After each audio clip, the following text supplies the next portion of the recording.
Pag-usapan natin ang lagay ngayon ng batang si Jamela kasama si Mobile Journal Yeda Pascual. Yeda, may update na ba tayo sa lagay ni Jamela? Pops J, 3:30 p.m. ngayong araw, nag-start na yung operation ni Baby Jamela.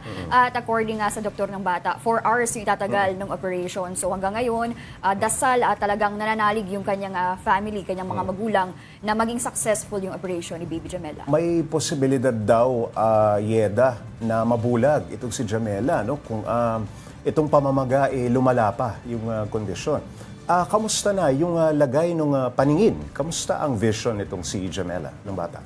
Pops J, yes, may chance talaga na mabulag yung bata kapag hindi agad na agapan. So, kailangan talagang maoperahan. Pero according naman sa kanyang magulang, ay nakakakita naman, hindi naman daw talaga nadama yung paningin at gumagalaw naman yung mata ng kanilang anak. Yun nga lang, syempre, kailangan pa rin tanggalin yung nana.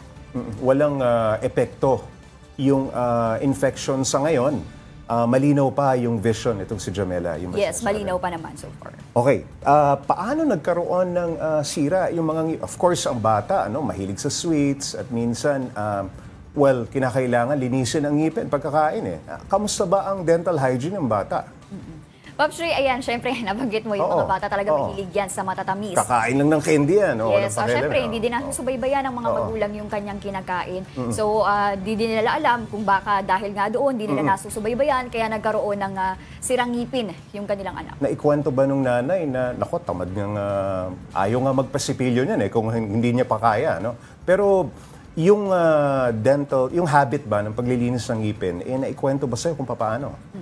Pops Ray, hindi na naikwento yan sa atin ni mother ni Baby Jamela. Pero ito kasi, nakapansin din ito ni Doc Irka, yung ating na-interview na ENT doctor, na kadalasan talaga yung mga ganyang age, yung mga 2 years old, minsan talaga hindi yan natututukan ng mga magulang kasi iniisip nila milk teeth yan. Tayong mga Pilipino, normal daw yung nahatanggal yung ngipin ng mga bata, di ba? Yes, tutubo din naman yan. Kaya ayun, pinapagsawalang bahala. Pero ayun nga, paalala ni Doc, dapat kasi kahit milk teeth yan, the moment na merong tumubong ngipin sa inyong mga anak, alagaan na.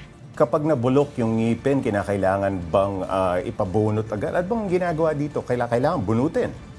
Oo. Pops J, ito, yung treatment kasi dyan kaya Baby Jamela, ang explanation dyan, kailangan mo nang tanggalin yung abscess dun sa kanyang, mata. Yes, kailangan mo nang tanggalin yung pinaka-infection. Then at the same time, dapat tuloy-tuloy yung antibiotics sa kanya na idadaan nga dun sa swero. So depende sa itatagal ng treatment, yung lala ng infection. So kahit makauwi siya, kailangan tuloy-tuloy pa rin yung gamutan. Pero ito, Pops J, sabi ni Doc, magiging okay naman yung bata once na matanggal yung infection. Pero mas magiging okay kapag yung main source ng infection ay matanggal. So ayun yung sirang ngipin. So kailangan talaga siyang bunutin.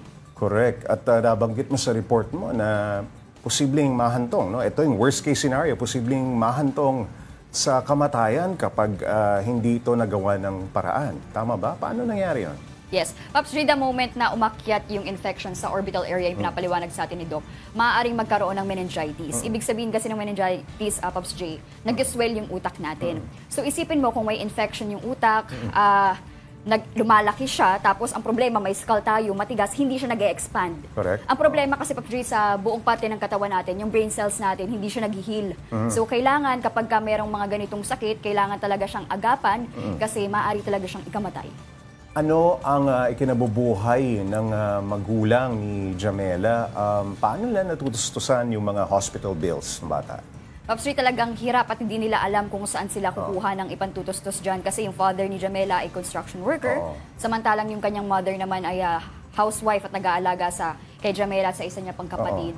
Kaya sa ngayon talagang hindi nila alam kung saan sila kukuha ng pera at nabanggit pa na 150,000 pesos yung aabuti ng operasyon, labas pa dyan yung hospital bill.